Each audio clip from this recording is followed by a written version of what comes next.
Great, great. So what are they seeing at home? Are they seeing...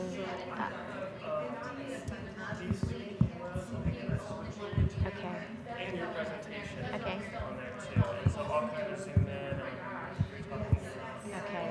too. Okay, good. Yeah, It's challenging. Yeah. Okay. Seems like our projections. Hello, everybody. Thank you for coming tonight. My name is Josh. I'm the librarian here at Bexley. And I just want to talk about a couple programs that we're going to have next week before we dive into the program today. So on Monday, May 1st, we're going to have Dr. Doug Tallamy. He'll be here virtually on the screen, but we'll be able to ask him questions and everything about Homegrown National Park and how you can regenerate biodiversity and ecosystem function by planting native plants on your property. And then the next day, on May 2nd, we're going to learn how to meet the challenges that new business owners face from attorney and president of Bexley Area Chamber of Commerce, Kevin Rausch. And then on to hats. So to guide us through our hat journey tonight, we have Sarah Grace Heller. She's a department chair and associate professor of French, specializing in medieval French and Occitan literature, language, and material culture. She serves on the editorial board of the Journal of Medieval Clothing and Textiles and has served as director and associate director of OSU Center for Medieval and Renaissance Study. So please help me welcome Sarah Grace Heller. Thank you. And thanks for coming out on this Wednesday night where I know a lot of people have homework. My entire household does.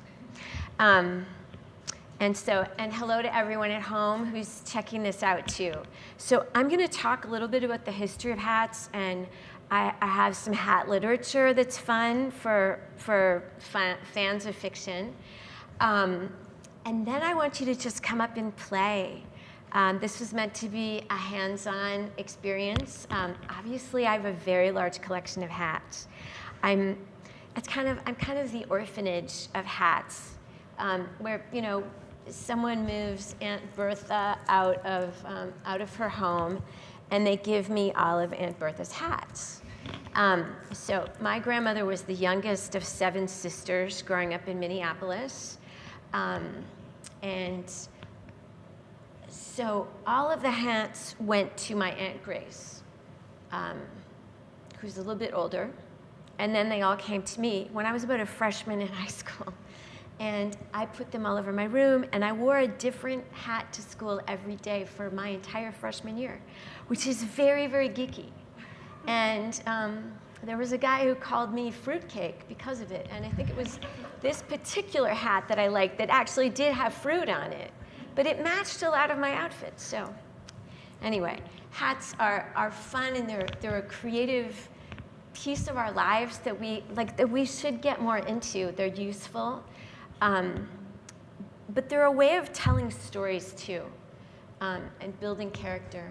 Okay, so hats. Let's see. There we are. Let's start with words, since we're in a library. So we've got the Latin origin and we've got the Germanic origin.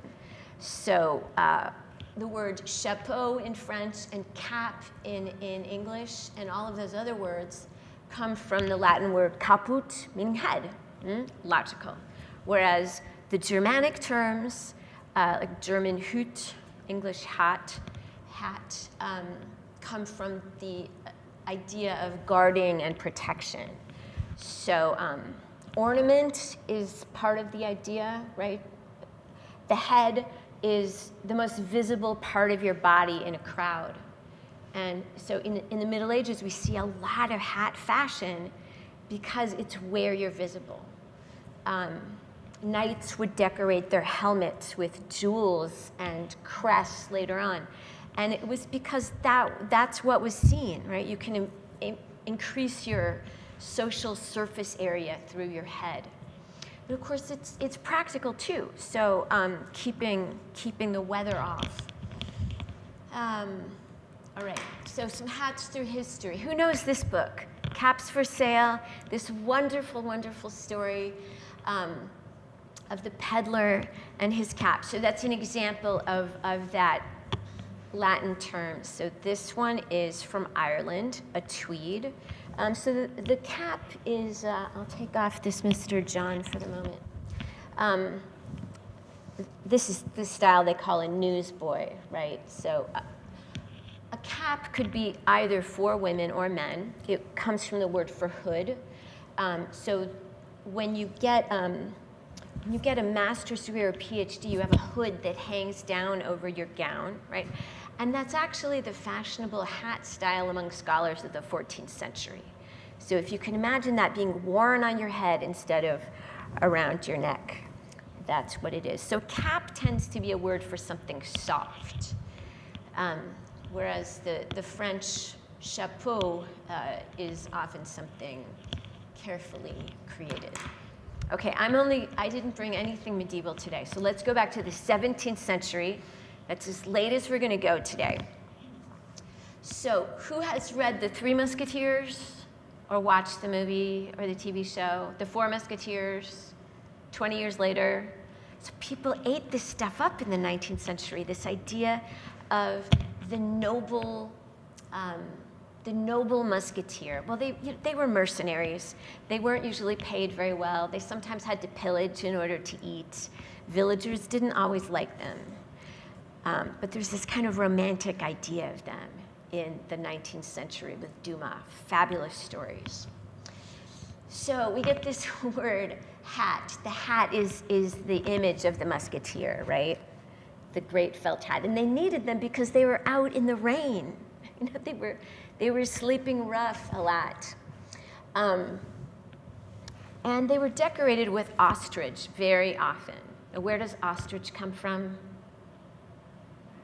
Africa. So it's kind of a symbol of the colonization that was happening at that time and increased trade with places like Africa and the Americas, where you could get very interesting feathers. Okay. So felt is one of the major materials of hats, right? Everybody worked with felt before. So that's wool that's been heated and boiled and then pounded. So for most of these hats, for many of them, I should say, you start with a felt base. And how do you shape a hat? Do you know? How do you make a hat? Exactly. You have a block in the shape of kind of a rounded head size. So there was a time when there were carefully measured hat sizes. And then you use steam to shape it. So that's a really important part of hat construction. But then if you're outside, the hat gets misshapen, sometimes like in this example. Okay, so you can try this one on later on. This is a 1940s fur felt. So you could take animal fur, like beaver the American beaver was hunted extensively by French trappers in the 17th and 18th century. And so you could take that pelt and shave it down and then heat it up and wash it, and it would make those tricorns, for example, later on, the taller top hats. So this is fur felt here. And it has a little hat pin. So hat pins were what women began to use to attach helts. So this one, like I said, is from the 1940s in this great era of fantastic hats. It was an era when a lot of people didn't have a lot of money, but you could set off your appearance with a new hat, even if you couldn't have a new dress or a new suit or a new coat. So it's low-cost fashion. Aren't those feathers amazing? All right. So in literature, let's see, where's this working? There it is. So who's seen Cyrano de Bergerac? Oh, it's a play coming out of 1897 in France, based on a writer from the 17th century. And it's been made into many movies. Have you seen movies of Cyrano de Bergerac? Yes, okay, go home this weekend when you need popcorn. Cyrano is wonderful. Or Steve Martin made a version, but there's no hat in that version. So part of this story is told through the hats, right? That Cyrano is proud of his hat. It's his identity. When you throw down your hat, it's a way of challenging someone. You duel at the drop of a hat. That's where that expression comes from. So here I have a little passage from that. Here, in French and in the English translation. So this is when Cyrano has been attacked, and he's dying. And he stumbles out to his cousin Roxane, whom he has always loved, but there was a soldier who also loved her, and he wrote letters to Roxane in this guy's name. So she's in love with the letter writer, who's now dead, and she's retreated to a nunnery out of sorrow. And he goes to her as he's dying, and this is the scene. Oui, vous m'arrachez tout, le laurier et la rose. So the laurel is the poetry that he's written his whole life in secret, and the rose is Roxane. You've taken this away from me. Arrachez, take it. Il y a malgré vous quelque chose que j'emporte, et ce soir, quand j'entrerai chez Dieu, mon salut balaria largement le seuil bleu.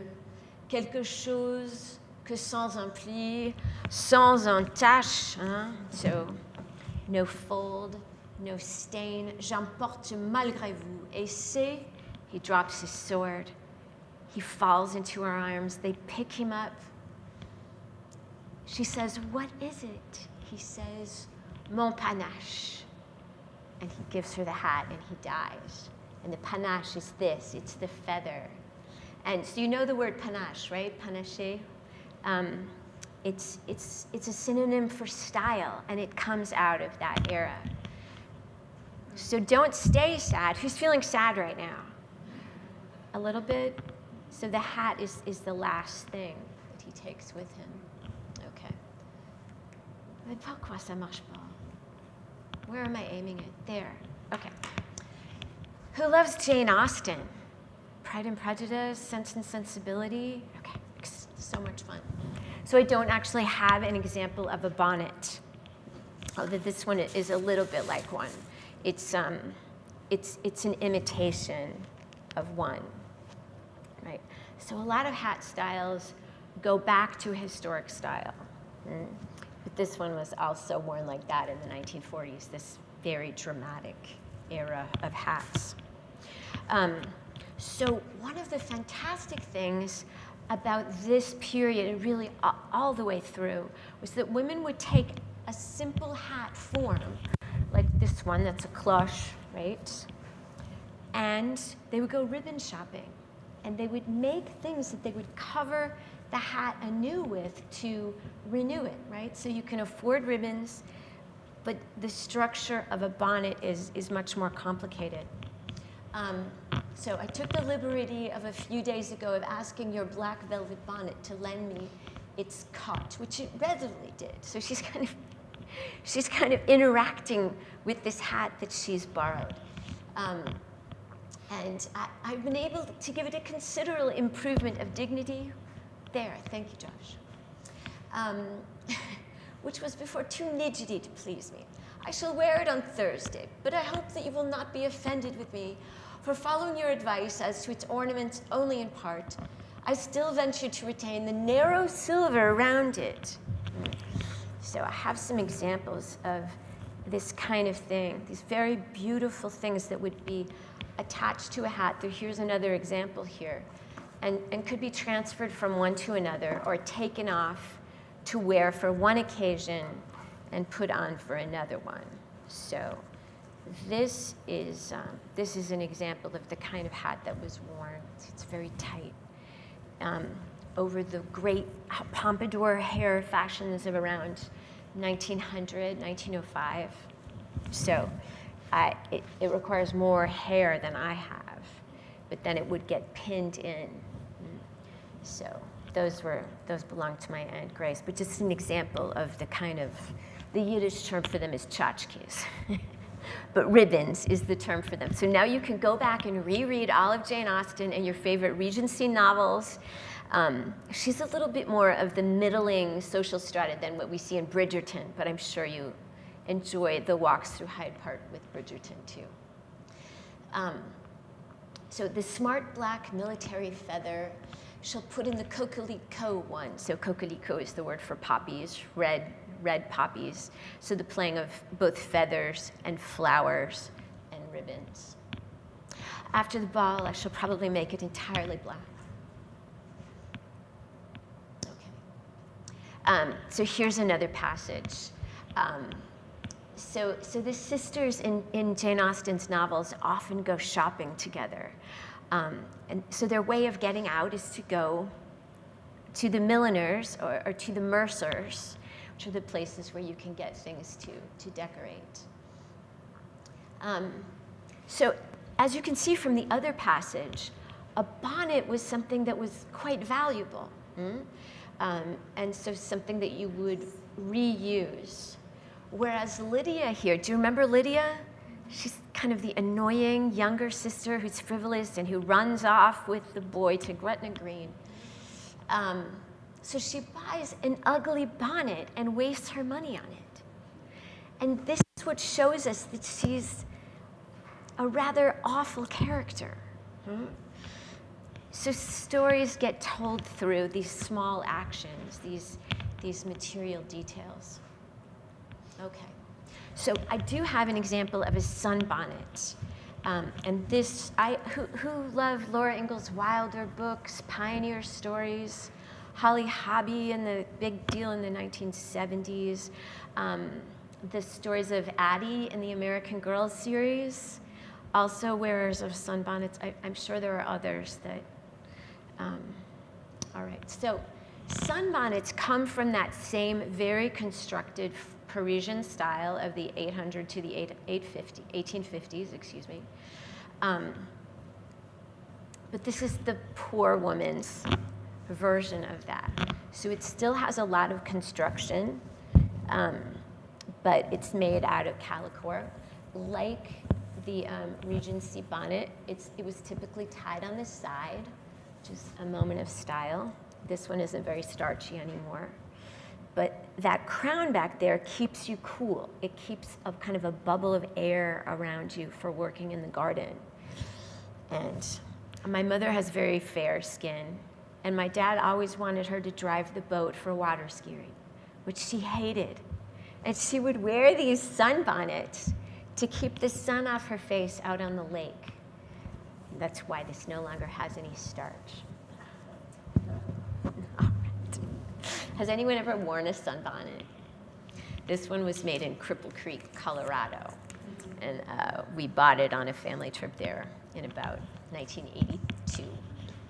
But so there's an excerpt from Little House in the Big Woods with those lovely illustrations by Lois Lowry that were done. Those books were published during the Depression. I think this one came out in 1937. So, you know, again, we get that layering of time with books. She's talking about, the 1850s, which was a major time of a Western movement towards Wisconsin and Minnesota. But over and over again in her stories, in these kind of semi-memoir, she recalls a person by the color of bonnet that the person wore.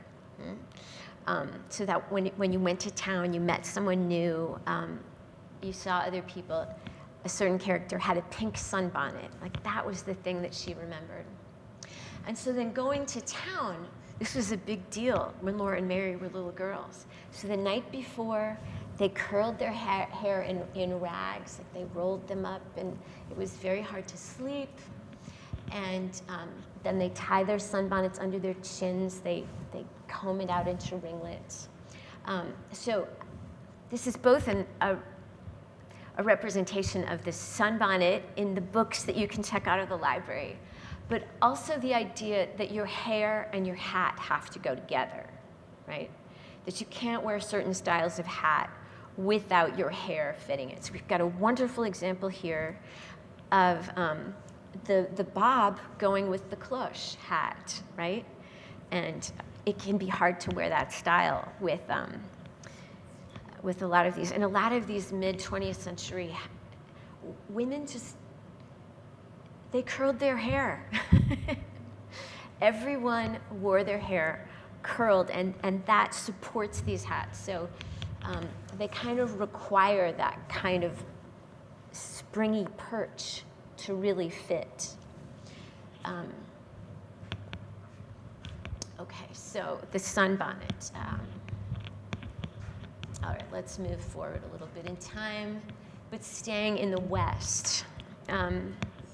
So men's hats, typically of felt. That's an example of, that's an Irish country hat. So I don't have an example of what they call the bowler hat. But they're typically, you have this shape that's like this. It's a rounded crown that's set on a hat form, like you said. But often they were creased like that. And the crease in the hat kind of mattered to have it look sharp. I'm getting ahead of myself. All right. So men's hats, we talked about them being of shorn beaver or different kinds of fur and felt.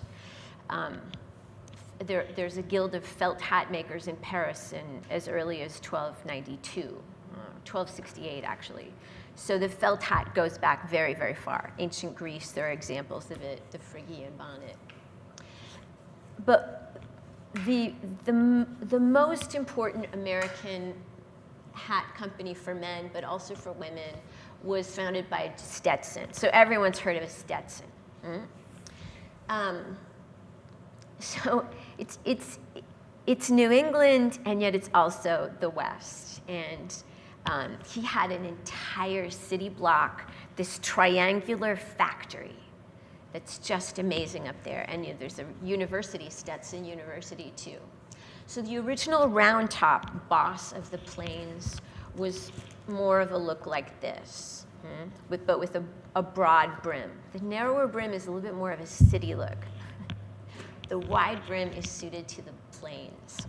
Now this one is more of what they call the 10-gallon variety, which had a 4-inch rise off the top. And this is just a Target version, right? But everyone knows the Stetson. But he had a wide number of styles. So these are some mid-20th century hats. This was my dad's, which he wore into the 1970s. And then they were eclipsed. Hats were eclipsed in the later 70s, and then came in back in the 1980s. Michael Jackson is kind of the return of the hat from the thrift store. This one is interesting because it has plastic inside. Why? Hair oil, exactly. Men wore a lot of hair oil. Okay, so those are my men's collections. Then this is more of the Irish tweed sort of thing, but same idea. Okay. So hat production happens in the East, but goes West. So are you familiar with this Renoir painting, the Déjeuner des Canotiers? So canotiers were the guys who worked on the boats on the Seine, the boatmen, we would say. It's a little bit like the word canoe. Okay, so that's a canotier. This one is from Nantes in France, so it's a river hat. It's not from the Seine. Has anyone ever worn a boater before? So, a sailor hat. You can see that theirs are a little bit more of a mess, right? They're lived in, whereas this one's very starchy. I have another one here that was my little 5-year-old daughter's when we lived in France.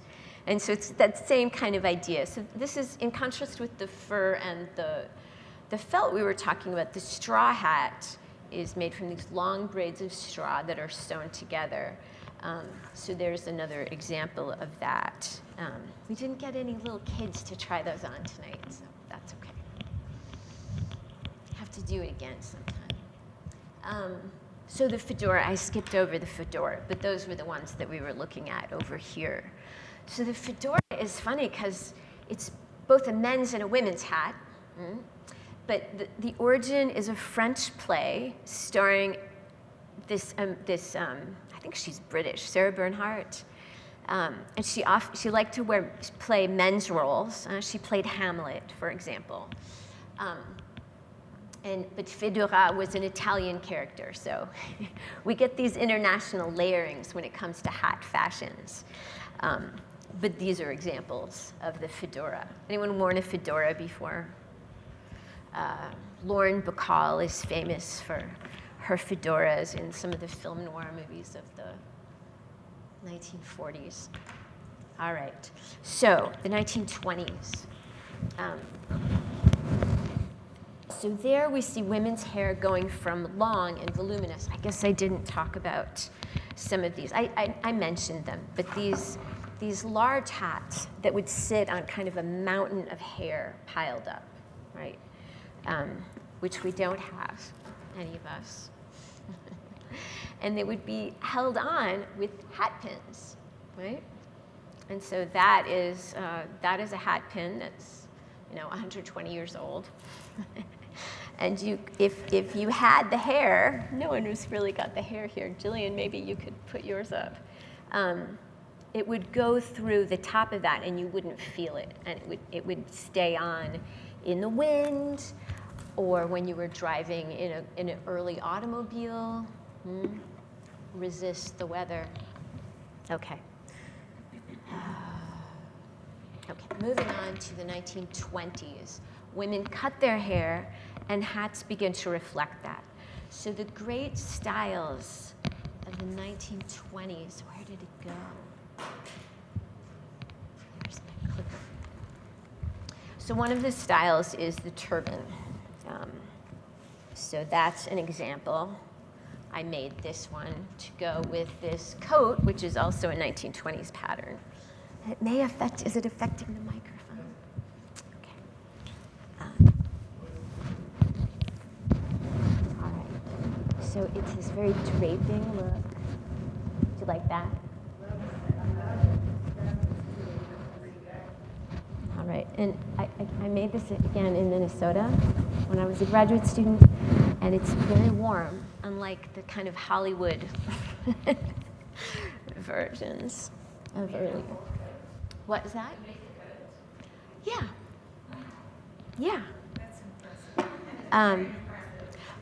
That's another part of this story, was that I was a costumer for many years before I became a French professor. So I worked at the Minnesota Opera, and I worked in a lot of community theaters and school theaters. Okay. So this one, if you look inside, you want to come up, this is called a sports hat. So sportswear comes into being in this era, kind of in the 19-teens it begins. In the 1920s, with that age of prosperity, you see a lot of it.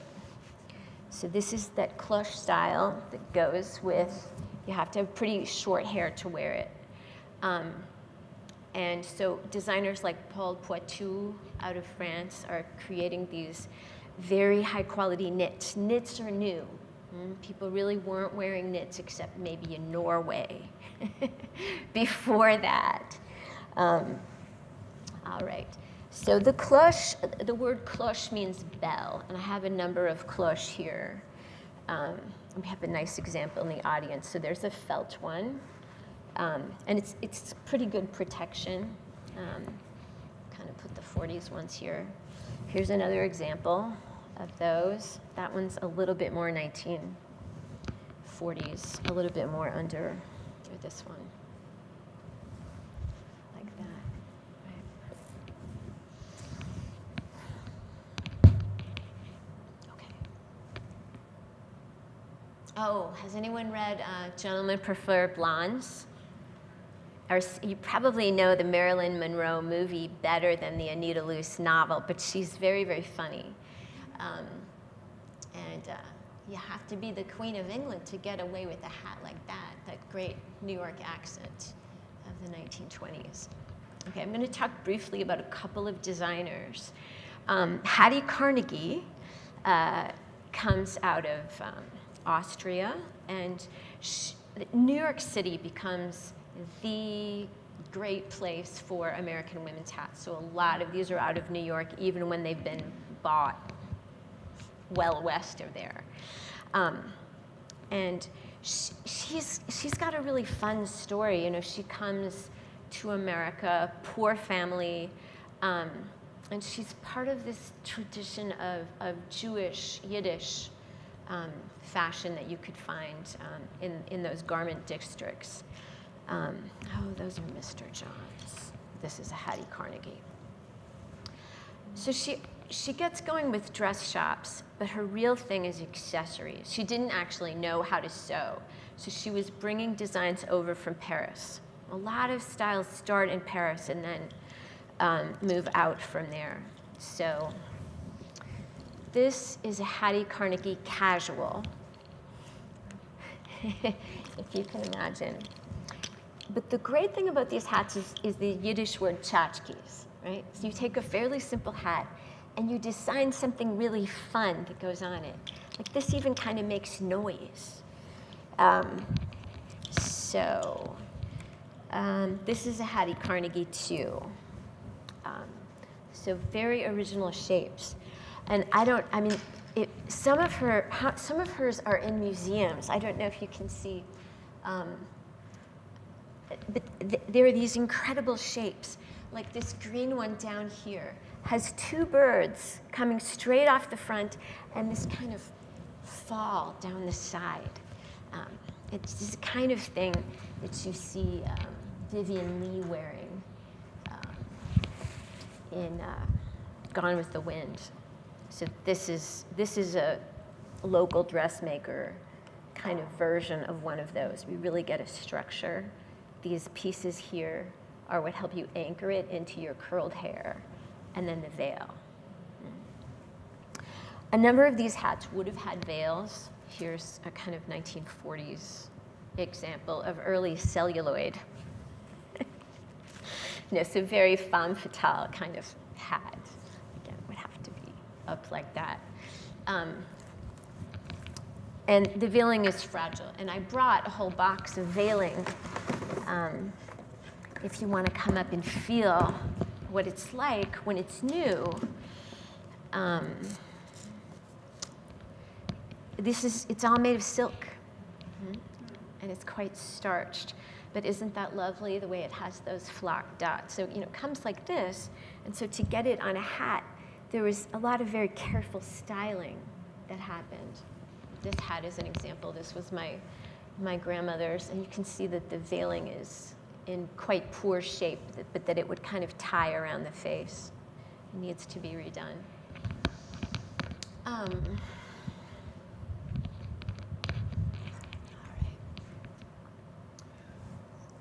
Right, the Easter bonnet, which is a great 1948 film with Judy Garland, and you can see this very vertical kind of thing. So here's a nice example of that, the John Thomas Company, just kind of astonishingly vertical 1940s look, right, that fun from the side.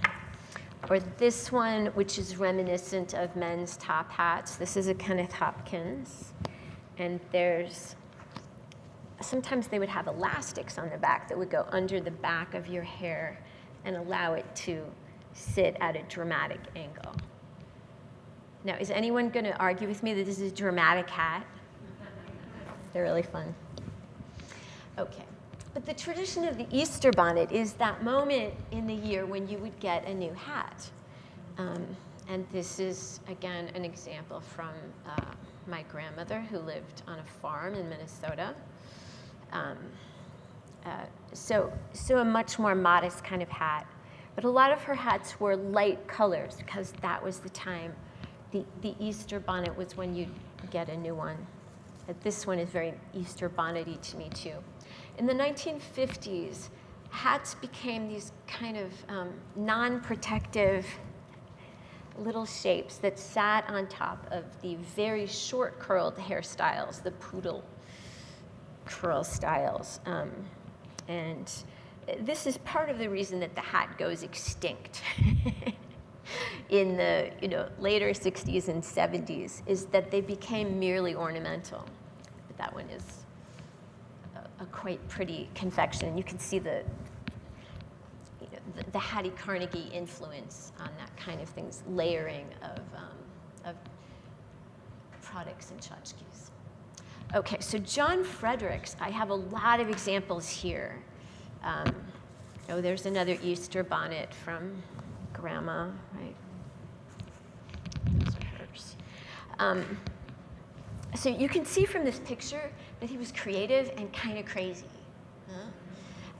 So he starts out as John Fredericks, designing in 30s, 40s, and then it becomes Mr. John, and that brand goes all the way into the 70s. His hats are fun because they have this kind of interior life, that it's fun to come and look inside some of those.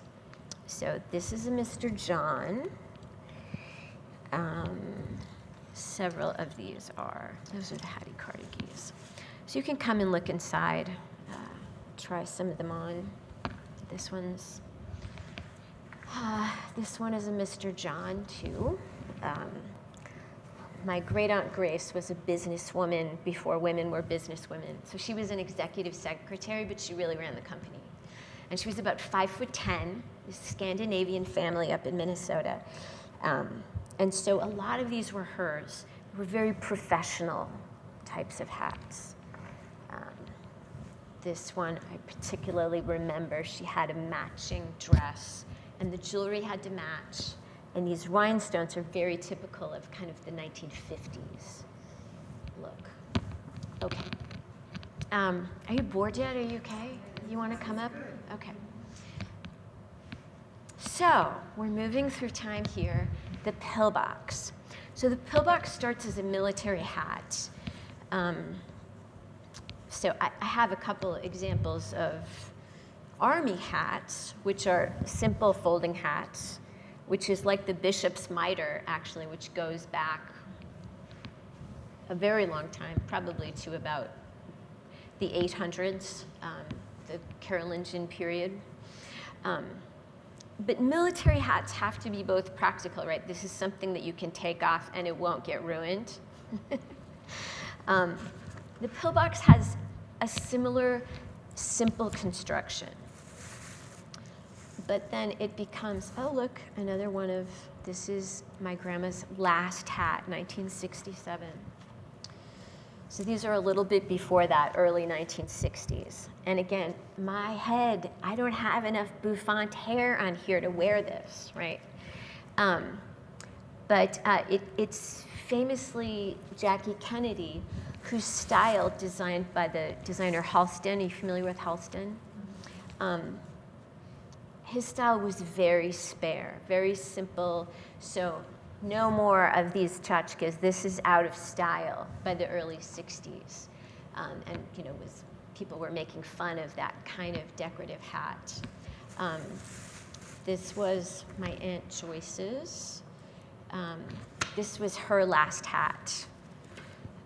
So a kind of crocheted one as crocheted came into style at that time. This was also my Grandma Hammond's. So designed to sit on top of a bouffant. Right?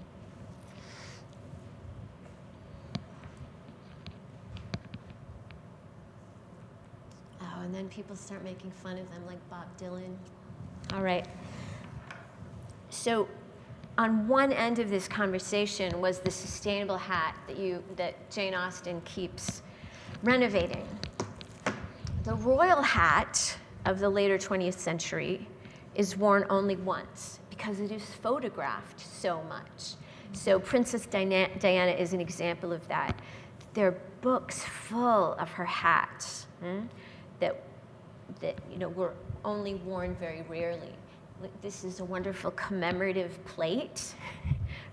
So there's a great desire to commemorate her hats, that they're one of the most memorable things about her. Elizabeth II, too, wore hats all the way through her career as queen. And so there are no crowns in that era, but but only hats. And of course, crown goes along with the Baptist tradition too, of going to church with a hat on. Lids is another example of that. She's got some fun ones there. I think I'm towards the end of my presentation, which I actually threw together today between being moments of being chair and worrying about enrollment and budget. But there's a lot more to say, right? So why don't you come up? Oh, let me show you this one too. We were talking about this one. This is my mother's, a handmade hat from a milliner in Mankato, Minnesota, with all of these ribbons. It's called ribbons under glass. So hats often even had names. And it's a real work of art, these little pieces of ribbon underneath that kind of veiling. And she had a suit that matched it perfectly and a coat.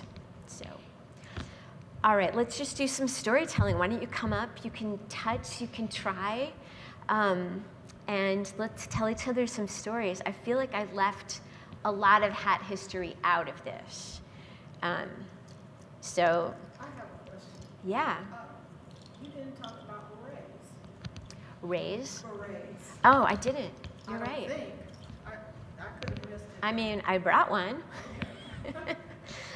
Beret comes from the Italian word beretta, which is one of the kind of ecclesiastical things worn in, among the. A beretta is worn by, I think it's one of the things that bishops and priests were allowed to wear. And so that's one that my mother made for my daughter when she had a beautiful little coat, handmade.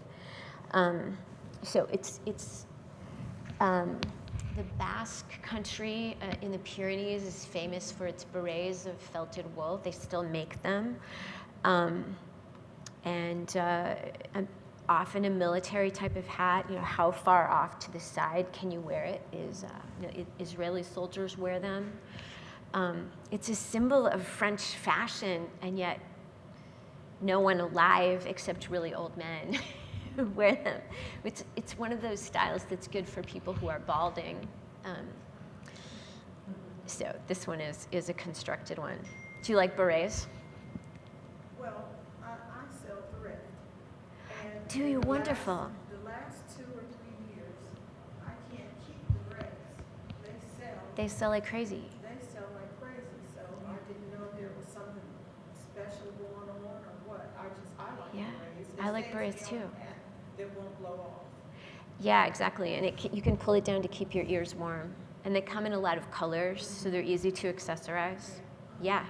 I have a question, because I have my husband's beret that he bought in the Basque country in France.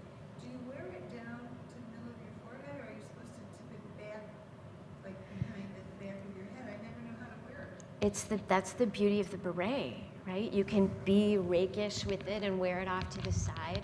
I should have brought some. They're actually in I use this regularly hat drawer, as opposed to these, so right, this is kind of the military look. This is the French dramatic look.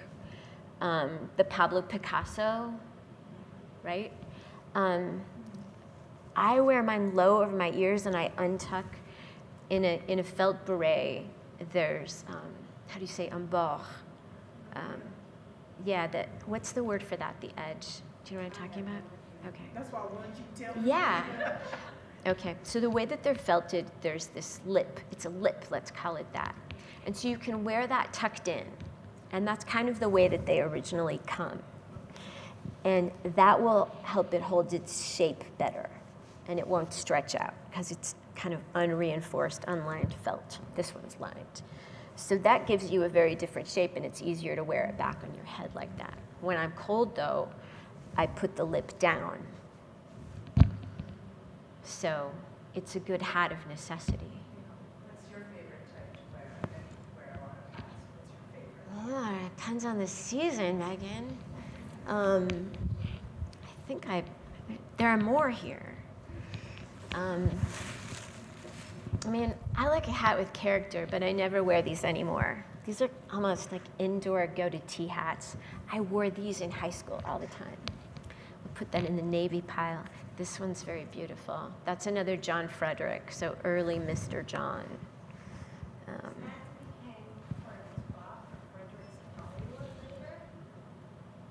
Yeah, that's very possible.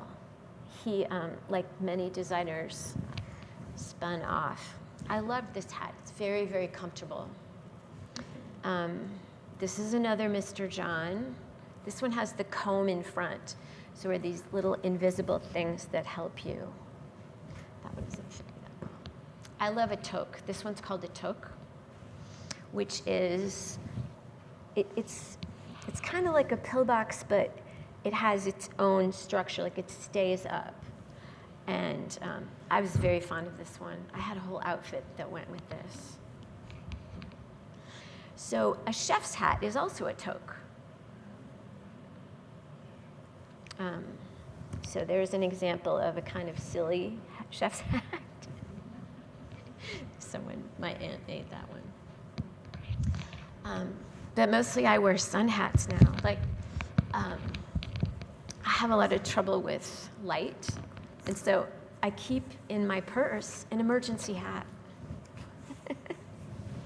So there that is. If I'm in a meeting with overhead fluorescent light, that's what I put on, the hat in my pocket.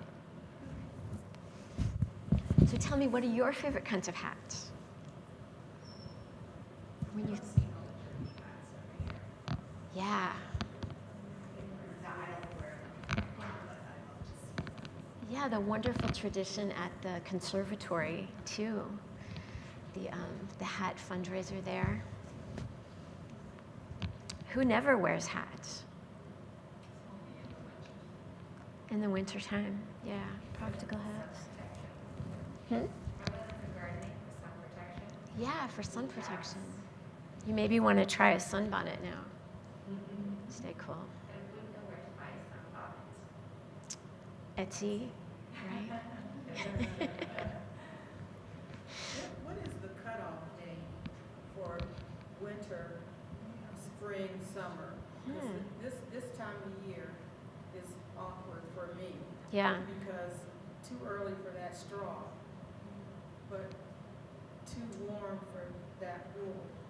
So was there ever like after September 1st, you don't wear white. Was there ever a wool? Right, like the Easter hat that you start to wear in, again, I don't have a bouffant. So the Easter hat, that light colored hat, but these also hold onto your head because it's windy in the spring, right? So the one that clings to your head. I would say Easter to, I don't know, in the French tradition there's Toussaint, which is the beginning, All Saints Day at the beginning of November, which is when it really gets cold and you switch your wardrobe to wools and things like that. But that's a pretty old tradition. I don't know. Do Lucy and Athena share your love for hats? No. Although, I'll tell you a sad story. My eldest daughter is not really a fix your hair kind of person. And so for the last year and a half, she's just worn it really close cropped, kind of shaved, but a half inch like that. And it was getting tufty, and so she wanted her dad to trim it yesterday. And he was all ready. He put the guard on the blade. And then he said, oh, we need to oil this. Took it off, oiled it, and went psh. Down the middle? Down the middle. So and you can't just go down the middle. Like it might be one thing on the side. She's totally bald now, and prom is in 10 days. So I think that she's very interested in the hat collection for the first time in her life. Bless her. But that's another really important use of hats right now is chemotherapy, right? And alopecia when you need it. No. I started getting texts yesterday like, this is the worst day of my life. I'm crying. She said she cried for about 3 hours. I'm like, but you could have been doing your homework. But she stayed home weeping. Yeah. You know, my daughter shaved her head as a friend of hers was going to lost her hair. Oh, yeah. So in solidarity, she shaved it, and it's funny, but you know, at first it's a shock, but then it starts to look, you know, like Yeah. look at the way. Well, and it really sets off the. It's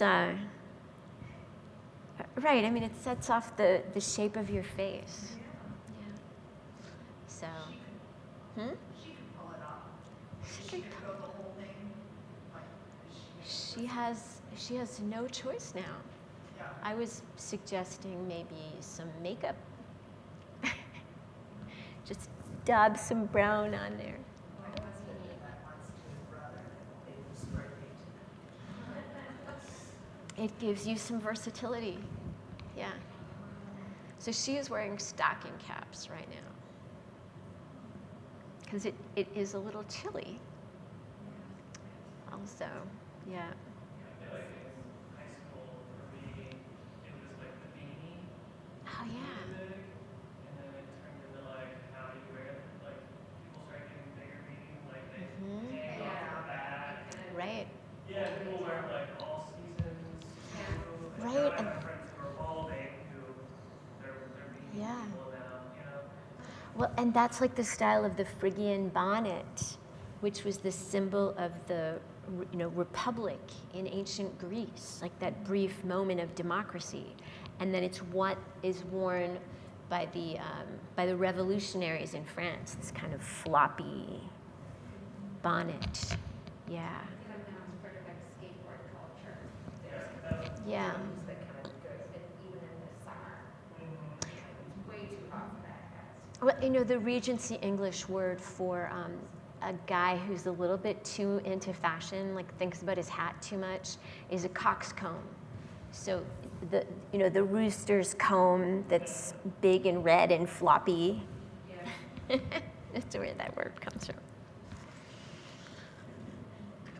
All right, if the kids had come, I would have given them away these kinds of things. But all right, any more remarks or stories? Yeah. My mother's, well, my parents had 5 children. The first 2 were girls. I was the second. So I remember this one Easter Sunday that really stuck out because not only did we have hats, my mother had got yards and yards of this flowered silk. So I think my youngest sister wasn't born yet, but there were 3 of us wearing this silk flowered. And my mother, I don't remember her hat. I know she was wearing one because she always wore a hat to church. But my sister and I had just headbands that she had twined with artificial flowers. Yeah. That picture is still in my head. Yeah. Yeah, the matching dresses. Yes, we had those too. Parade in our family. Yeah. That was something that was very common for weddings too, where you could make hats for all the bridesmaids. And I had a whole box of those, but I only brought as many as fit in the car, I guess. And I would say, like, when I used to live in Brooklyn, I lived next to a dark Jewish neighborhood, and those ladies wear fabulous hats, at least Yeah. all the time. Right, the Orthodox. There's going to be some places where you can still buy super dressy hats. But Yeah, I mean, I think that I know some of it. we used to have a hat shop on Main Street in Bexley, right? Yeah, I remember that. Yeah. But there are a lot of hats now. There's a woman who comes every year to the arts festival. And Oh. she comes from Georgia. She's a milliner. She makes hats. Okay. I mean, and I was talking with this lady about what the hats are, $250, $350, Yeah. $500. And if a really nice, beautiful hat now Mhm. is gonna be over the $100, which is a lot for me, I think. Yeah, I know, me too. A hat, but there are still people who are really into Yeah. hats. I think there's a little bit of a renaissance of it now. I It's, think so. I mean, I think these were affordable because there was so much demand for hats. you know, there's a supply and demand kind of thing. But you know, most of these are handmade. Now, the Stetsons over here were made in a factory, but then you could choose whether you wanted your brim down or up. You know, there's an element of personalization that happened at the haberdasher's shop. So. What do you think, Claire? You want to come try something on? Yeah, come up and touch stuff and feel things, and take a card from Ohio State here. Oh, this one's fun. You can see my great aunt Grace wearing this at a restaurant in the 1940s. This was wonderful. I really did like that. It was beautiful. Is it all right if I take a picture of the whole table? Oh, do, yeah, we should show take, my husband, because I should take pictures appreciates too. All right, should I go off mic?